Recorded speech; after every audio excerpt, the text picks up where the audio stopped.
નમસ્કાર મિત્રો, ફરી એકવાર આપણી યુટ્યુબ ચેનલ પર નવા વિડીયો સાથે આપનું હાર્દિક સ્વાગત કરું છું। જો તમે આ ચેનલ પર નવા હો તો આપણી ચેનલને સબસ્ક્રાઈબ કરી લેજો, જેથી આપને સરકારી તેમજ પ્રાઇવેટ ભરતી વિવિધ યોજનાને લગતી અવનવી અપડેટ્સ મળતી રહે। અને જો તમે અમારા વોટ્સઅપ ગ્રુપમાં જોડાયા ના હો તો તેની લિંક નીચે ડિસ્ક્રિપ્શન બોક્સમાં આપેલી છે, ત્યાંથી તમે જોડાઈ શકો છો, જેમાં આપને વિડીયોને લગતી ડેઇલી પીડીએફ તેમજ અન્ય ભરતી વિશેની તમામ માહિતી મળી રહેશે। નમસ્કાર મિત્રો, તો વાત કરશું Bhavnagar district cooperative bank limited અંતર્ગત આવેલી ટ્રેની ક્લર્ક માટેની 80 જગ્યાઓ અંતર્ગત ભરતી જાહેરાત વિશે। તમે જોઈ શકો છો મિત્રો, જિલ્લાની અગ્રણી સહકારી બેંકને તેની શાખાઓ માટે નીચે મુજબની વિગતે તાલીમી ક્લાર્કની જરૂરિયાત હોય। Home management and HR solutions Ahmedabad દ્વારા ભરતીની પ્રક્રિયા હાથ ધરવામાં આવનાર છે મિત્રો। જે અનુસંધાને નીચે જણાવેલ લાયકાત ધરાવતા ઉમેદવારોએ http://recruitment.sourcing.com.co/job.bv.php વેબસાઇટ પર જઈ અને ઓનલાઈન અરજી કરવાની રહેશે મિત્રો। ઓનલાઈન અરજી કરવા માટેની આ લિંક છે મિત્રો, તે નીચે ડિસ્ક્રિપ્શન બોક્સમાં પણ આપવામાં આવેલી છે, ત્યાંથી તમે ઓપન કરી અને ટ્રેની ક્લર્ક માટેની જગ્યા પર ઓનલાઈન અરજી કરી શકશો મિત્રો। તમે જોઈ શકો છો, દિવ્ય ભાસ્કર ભાવનગર આવૃત્તિમાં 23 જાન્યુઆરી 2025ના રોજ ભરતી માટેની જાહેરાત આવેલી છે મિત્રો। વિગતવાર જોશું શૈક્ષણિક લાયકાત, સ્ટાઇપેન્ડની રકમ તેમજ અરજી કરવા માટેની છેલ્લી તારીખ, ભરતી અંતર્ગત જે શરતો છે તેના વિશે। તો તમે જોઈ શકો છો, જે જગ્યાનું નામ છે મિત્રો, તાલીમાર્થી ક્લાર્ક। વયમર્યાદાની વાત કરીએ તો 1/1/2025ની સ્થિતિએ 21 થી 30 વર્ષ સુધી તેમજ સહકારી ક્ષેત્રમાં અનુભવ ધરાવતા ઉમેદવારોને વયમર્યાદામાં 5 વર્ષની અહીંયા છૂટછાટ પણ મળવાપાત્ર થઈ શકે છે। અભ્યાસી લાયકાત, શૈક્ષણિક લાયકાતની વાત કરીએ તો યુજીસી માન્ય ગુજરાત રાજ્યની યુનિવર્સિટીના 50%ના સાથેના ગ્રેજ્યુએટ તેમજ પોસ્ટ ગ્રેજ્યુએટ વધારાની લાયકાત ગણાશે। બેઝિક કોમ્પ્યુટર નોલેજ અને સ્કિલ અહીંયા જરૂરી છે મિત્રો।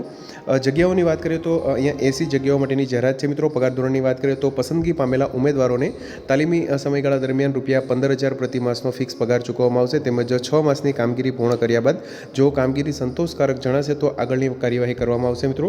અન્ય શરતો વિશે જોઈએ મિત્રો, તો તમે જોઈ શકો છો, જાહેરાતની તારીખ પહેલાં કોઈપણ ઉમેદવારે અરજી કરેલ હશે તે ધ્યાને લેવામાં આવશે નહીં, તેમજ ઓનલાઈન મોડથી ડાઉનલોડ કરેલ અરજી જ સ્વીકારવામાં આવશે, તે સિવાયની ડાયરેક્ટ મોકલેલ અરજીઓ ધ્યાનમાં લેવામાં આવશે નહીં, તેમજ રૂબરૂમાં અરજી સ્વીકારવામાં આવશે નહીં। એટલે કે મિત્રો, અહીંયા ઓનલાઈન અરજી કરવાની રહેશે। ઓનલાઈન અરજીમાં ટીક કરેલા તમામ પ્રમાણપત્રોની સ્વપ્રમાણિત ખરી નકલ, સ્કૂલ લિવિંગ સર્ટિફિકેટ, લાયકાતના પ્રમાણપત્રોની નકલ, આઈડી પ્રૂફ વગેરે સામેલ કરવાના રહેશે, તેમજ અરજી ઉપર પાસપોર્ટ સાઇઝનો ફોટો લગાવીને મોકલવાની રહેશે, તેમજ અપૂરતા ડોક્યુમેન્ટ્સ કે ડોક્યુમેન્ટ સામેલ ન કરેલ અરજી રદબાતલ ગણાશે।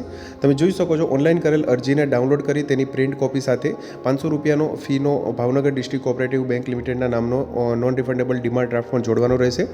ડિમાન્ડ ડ્રાફ્ટ વગરની અરજી રદબાતલ ગણાશે। તમે જોઈ શકો છો, અરજી કરવાની છેલ્લી તારીખ 6 ફેબ્રુઆરી 2025 સુધી રાત્રિના 23:59 કલાક સુધીમાં કરવામાં રહેશે, અને નીચે જણાવેલ સરનામા ઉપર મોડામાં મોડી તારીખ 8 ફેબ્રુઆરી 2025 સુધીમાં મળે તે રીતે પોસ્ટ કે કુરિયર દ્વારા મોકલી આપવાની રહેશે। એટલે કે મિત્રો, પહેલાં અહીંયા તમારે ઓનલાઈન અરજી કરવાની રહેશે, તેમજ અરજી ફોર્મ ભરી અને તેની પ્રિન્ટ કાઢી તેની સાથે જે સ્વપ્રમાણિત કરેલી નકલો છે મિત્રો, જે આગળ વાત કરી તે મુજબ, તેમજ ₹500 ડિમાન્ડ ડ્રાફ્ટ છે તે તારીખ 8 ફેબ્રુઆરી 2025 સુધીમાં નીચે આપેલ જે અરજીનું સરનામું છે મિત્રો, ત્યાં તમારે મોકલવાનું રહેશે। છેલ્લી તારીખ 8 ફેબ્રુઆરી 2025 રહેશે। માન્ય ઉમેદવારોની લેખિત પરીક્ષા લેવામાં આવશે, ત્યારબાદ ઉત્તીર્ણ થયેલા ઉમેદવારોની મૌખિક પરીક્ષા લેવામાં આવશે। ઉમેદવારે સ્વખર્ચે પસંદગીની પ્રક્રિયા માટે આવવાનું રહેશે, જે માટે કોઈપણ પ્રકારના ટીએડી અથવા તો અન્ય કોઈપણ ભથ્થા ચૂકવવામાં આવશે નહીં। અરજદારની અરજી અંગેનો તમામ કાર્યવાહી કરવાનો અને નિર્ણય લેવાનો બેંકને અધિકાર રહેશે, અને બેંકનો નિર્ણય આખરી ગણાશે। તમે જોઈ શકો છો, અરજી મોકલવા માટેનું સરનામું અહીં આપવામાં આવેલું છે મિત્રો। Home management and HR solution 201 બીજો માળ વ્રજભૂમિ કોમ્પ્લેક્સ ગિરીશ કોમ્પ્લેક્સની પાસે ઇન્દુબેન કાકરાવાળાની બાજુમાં શિલ્પ બિલ્ડિંગની પાછળ CG road, Navrangpura, Ahmedabad 380009 pin code પર અરજી છે ત્યાં મોકલવાની રહેશે મિત્રો, તારીખ 8 ફેબ્રુઆરી 2025 સુધીમાં। તો તમે જોઈ શકો છો, અહીંયા જે લિંક આપેલી છે તેના પર ઓનલાઈન અરજી ફોર્મ ભરી અને ત્યારબાદ તેની પ્રિન્ટ કાઢી અને સંપૂર્ણ ડોક્યુમેન્ટ જોડી અને લાયકાત ધરાવતા ઉમેદવારોએ અરજી ફોર્મ છે તે મોકલવાના રહેશે મિત્રો। તો મિત્રો, જો વિડીયો પસંદ આવ્યો હોય તો લાઇક કરજો, તેમજ તમારા મિત્રો સુધી શેર કરજો।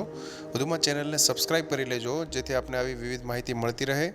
મિત્રો, વિડીયો જોવા બદલ આપનો ખૂબ ખૂબ આભાર। મળીએ એક નવા વિડીયો સાથે, ત્યાં સુધી જય હિન્દ, ભારત માતા કી જય।